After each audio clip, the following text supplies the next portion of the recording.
O Lifetime Value, como a gente vem falando, é o valor do tempo de vida do cliente. A primeira coisa que a gente precisa saber, ou pelo menos ter um cheiro ali, ter uma informação sobre, é quanto tempo esse cliente deve ficar com a gente na nossa solução. Se a gente faz uma venda única, esse cliente só vai estar com a gente naquele momento da venda. Se a gente tem um programa de assinatura, um produto que tem uma recorrência mensal, esse cliente vai estar com a gente ao longo de um tempo. Esse tempo é quanto? 12 meses? Se você está fazendo um contrato de 12 meses com ele, pode ser. Você pode considerar pelo menos isso como proxy no começo. Conforme você vai evoluindo no seu negócio, você vai conseguindo mensurar quantos meses ele vai ficar de fato na sua solução. Pode ser que sejam 16, 20, 24. A gente só vai saber isso ao longo do tempo de vida também. Então hoje a gente se baseia no que a gente consegue usar como uma proxy mais forte. Se eu fecho um contrato normalmente de 12 meses, esse é o tempo de assinatura, esse vai ser o máximo que eu vou conseguir travar no meu LTV. Mais do que isso vai ser uma hipótese muito grande. De todo modo, vamos avançar então em relação ao cálculo do LTV. Ele é um pouquinho mais complexo do que o custo de aquisição, mas ainda assim é super tranquilo de fazer. A gente só precisa antes ter duas informações na ponta do lápis, e a gente já fez isso. Uma delas é como que eu capturo o valor, modelo de receita. Se eu não tiver uma noção ainda muito clara do meu modelo de receita, não faz sentido eu fazer essa mensuração, porque vai ser, de novo, uma hipótese muito grande. Então, o modelo de receita a gente já tinha visto, né? Modelo de cobrança única, assinatura, se é uma taxa por hora de uso, se é taxa de transação, publicidade, todas essas questões que a gente já tinha falado. E o segundo ponto que a gente precisa ter na ponta do lápis é qual que é a estrutura de preços que a gente cobra dentro desse modelo de receita, porque isso também vai ser usado no cálculo do nosso LTV. Ciente de tudo isso, a gente já pode começar a calcular. A gente sabe que por ser uma métrica que olha para frente, ela com certeza vai ser mais uma faixa, uma percepção nossa atual, do que de fato uma métrica perfeita que representa o nosso LTV. Por isso que a gente tem que usar parâmetros que a gente já tem confiança de que a gente gera para o nosso cliente, como o período que ele de fato fica na nossa solução e os preços que de fato os nossos clientes estão pagando hoje para a gente. Se a gente dá desconto, se o nosso preço médio é mais baixo do que o preço que a gente quer exercer, esse é o preço que a gente vai usar nesse cálculo. Vamos para o modelo mais simples, né, que é o modelo de venda única. Quem vende um produto único pode usar essa referência aqui como base para o cálculo do LTV. Ainda partindo de cima para baixo, né, a gente vai pegar um período de tempo, um mês, né, sempre a nossa unidade de referência padrão, e vai olhar o quanto de receita que entrou nesse período. Vamos deduzir ali o imposto, o custo de produção, principalmente custo variável, né? A gente tem que garantir que o modelo vai se provar escalável, né? Vai provar que esse modelo de custo variável não acompanha a receita. Porque se isso não parar de pé, a gente já não tem um modelo escalável por definição, né? Então a gente vai tirar da receita só isso, custo de imposto e custo de produção, principalmente custo variável. Garantindo que isso saiu da nossa receita, a gente tem o lucro bruto. Como esse cliente não fica ao longo do tempo de vida, ele só faz uma compra única, esse lucro bruto a gente já pode dividir pelo total de clientes daquele mês. A nossa base de clientes que consumiu e pagou aquele produto naquele mês. Ou seja, o lucro bruto daquele mês sobre o número de clientes que compraram o produto naquele mês é o nosso LTV para a venda única. A gente tem até um exemplo aqui do lado para facilitar essa percepção. Inclusive, a gente vai usar os mesmos números como referência para um modelo de assinatura, que ajuda a gente a entender por que as pessoas gostam tanto do modelo de recorrência. Diferença no impacto que isso causa mês a mês, né, o cliente entrando na nossa solução, ou se mantendo na nossa solução, melhor dizendo, como que isso altera o LTV. Nesse exemplo aqui de venda única, então, a gente teve 10 mil de receita no mês.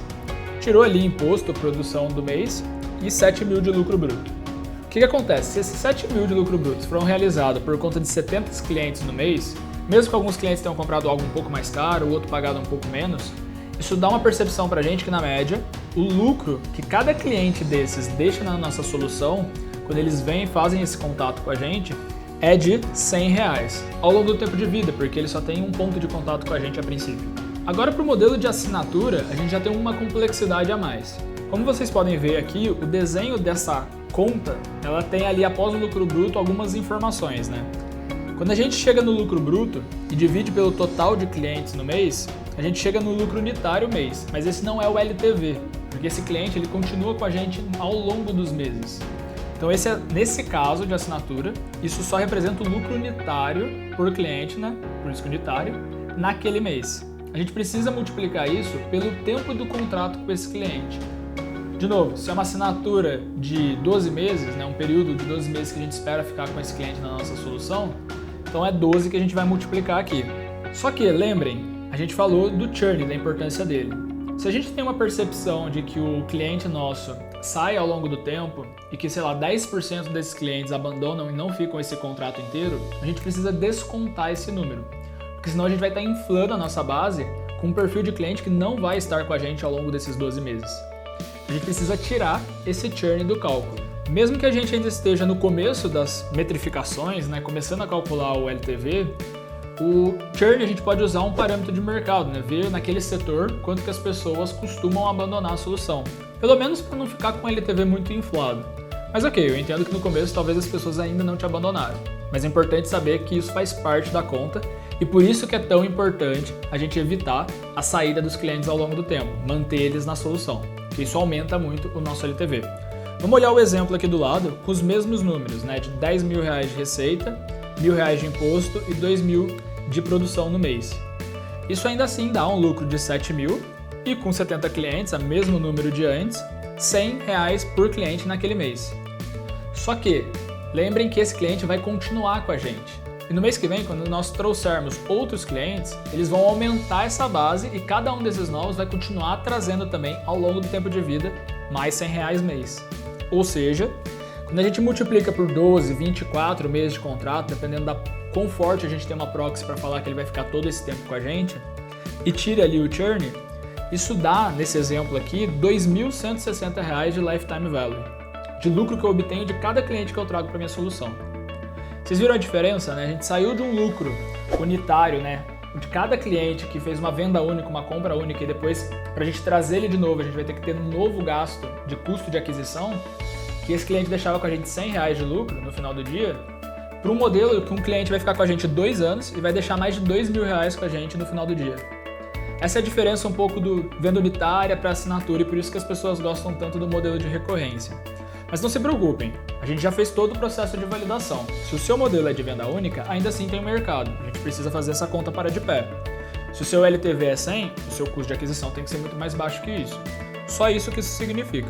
Inclusive, no próprio modelo de ao longo do tempo de vida, esse tempo é muito longo, né? Se fala 1 ano, 2 anos, o valor do dinheiro daqui a 2 anos não é o mesmo valor que eu recebo hoje. Então, se eu recebo R$100 hoje, ou vou receber R$100 daqui a 2 anos, a gente pensa que tem inflação, custo de oportunidade, esse dinheiro já não é o mesmo, já não tem o mesmo valor.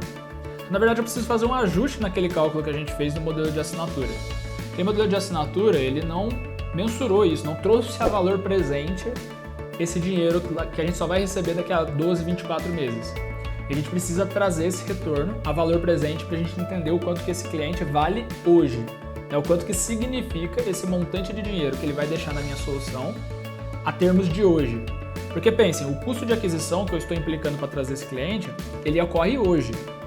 Se esse dinheiro, ao longo do tempo de vida do cliente, não for maior, não for superior ao custo que eu tenho hoje, ao que eu faço com o meu dinheiro hoje para trazer esse cliente, talvez faça mais sentido eu pegar esse dinheiro de custo de aquisição e, sei lá, colocar num investimento tradicional, porque vai render muito mais. Então eu preciso trazer todo esse lifetime value a valor presente. Como é que a gente faz isso? A gente precisa descontar a taxa de custo de capital.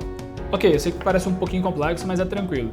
Basicamente, a gente precisa colocar aquele montante do lucro líquido unitário sobre 1 mais taxa de custo de capital elevado ao tempo que esse cliente vai ficar com a gente. Vamos pelo exemplo que fica mais fácil. A gente chegou ali a uma conclusão de que esse cliente, ao longo do tempo de vida, vai gerar um retorno de R$2.160, certo? Nominais, né? Esse é um montante em termos financeiros que ele vai deixar com a gente no tempo de 24 meses, que era o exemplo que ele vai ficar com a gente. Só que isso é ao longo dos 24 meses, ou seja, a gente precisa trazer valor presente. Se ele vai ficar, como a gente falou, 24 meses, eu tenho que fazer 1 mais a taxa do custo de capital sobre os 2 anos, no caso. Qual que é a taxa que eu estou usando aqui? Eu estou usando taxa de 25% ao ano. Esse é o mínimo que a gente usa para modelos de negócio arriscados, que são as startups.